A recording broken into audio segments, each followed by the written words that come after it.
அஸ்ஸலாமு அலைக்கும் வரஹ்மத்துல்லாஹி வபரகாத்துஹு. நம்ம போன வீடியோல சதகானா என்ன, தம்னா என்ன, ஃபிதியானா என்னன்னு நம்ம பார்க்குறோம்னு சொல்லியிருந்தோம். இப்போ மௌலானா வந்திருக்காரு.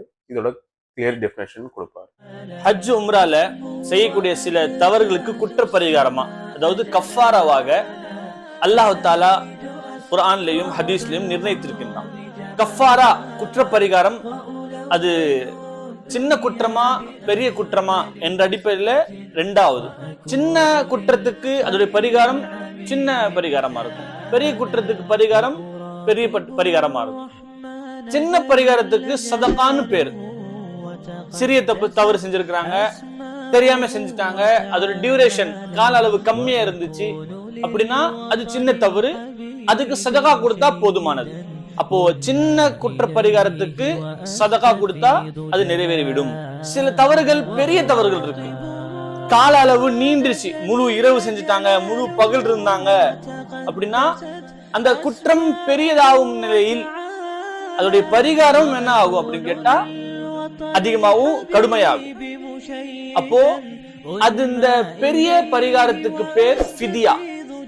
சதகா அப்படின்னா என்ன தரணும், என்ன செய்யணும் அப்படின்னா அரை சா, அரபகத்தினுடைய சாத் அலிஃப் ஐன், அரை சா அளவு கோதுமையோ அல்லது நம்ம ஊர் பாணியில சொல்றதா இருந்தா 2 கிலோ கோதுமையோ அல்லது அதோடைய ரேட் தரணும். ஒரு ஏழைக்கு தந்தா சதகா பரிபூர்ணமாகி விடும்.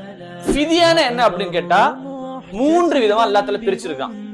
ஒன்னு குர்பானி தம்மு தரணும், ஃபிதியால முதலாவது தம்மு தரணும், இரண்டாவது ஏழைகளுக்கு உணவளிக்கணும், அதுவும் முடியல அப்படின்னா அவங்க என்ன செய்யணும், நோன்பு வைக்கணும் என்ற சாய்ஸ் அல்லாஹ் கொடுத்திருக்கான். இதுல ஒரு விஷயம் கவனிக்க வேண்டியது என்ன அப்படின்னு கேட்டா, ஒரு ஹாஜி அல்லது ஒரு முஅத்தமிர் உம்ரா செய்யக்கூடியவர் சிறிய தவறு செஞ்சுட்டாங்க அப்படின்னா அவருடைய குற்ற பரிகாரமான சதகா இருக்குல்ல, அந்த சதகா அவரு எங்க இருந்தும் தரலாம். அவருடைய சொந்த நாட்டுல அந்த சதகா நிறைவேற்றினாலும் நிறைவேறிவிடும், ஹரமுக்கு வெளியே அவர் அந்த சதகா கொடுத்தாலும் நிறைவேறிவிடும். ஆனால் ஃபிதியா, பெரிய குற்றத்துக்கு குற்ற பரிகாரமா செய்யக்கூடிய ஃபிதியா இருக்குல்ல, அந்த ஃபிதியா ஹரம்குள்ள செய்யணும். அந்த தம்மு ஹரம்குள்ள இருக்கணும், அந்த நோன்பு ஹரம்குள்ள இருக்கணும், அந்த இத்தாமுத்தாம் ஏழைகளுக்கு உணவளிக்கிறது எங்க இருக்கணும், ஹரம்குள்ள இருக்கணும். இது ஒரு விஷயத்துக்கு கவனத்தை வச்சுக்கணும். அதே மாதிரி இந்த ஃபிதியாவுல இந்த 3 சாய்ஸ் இறைவன் கொடுத்திருக்கிறான் அப்படி சொன்னல. முதலாவது தம், இரண்டாவது மிஸ்கீன்களுக்கு, மூன்றாவது நோன்பு சொன்னல.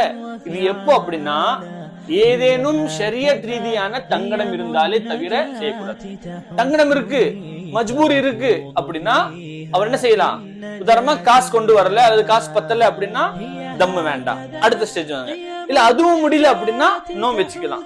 ஒரு சிலருக்கு நோன்பு வைக்க முடியாது, உடல் ஆரோக்கியம் இருக்காது, அவங்க என்ன செஞ்சுக்கலாம், அவங்க மிஸ்கின் உணவு கொடுத்துடலாம். சோ அல்லாஹ் தஆலா இஃப்தார் கொடுத்திருக்கான்.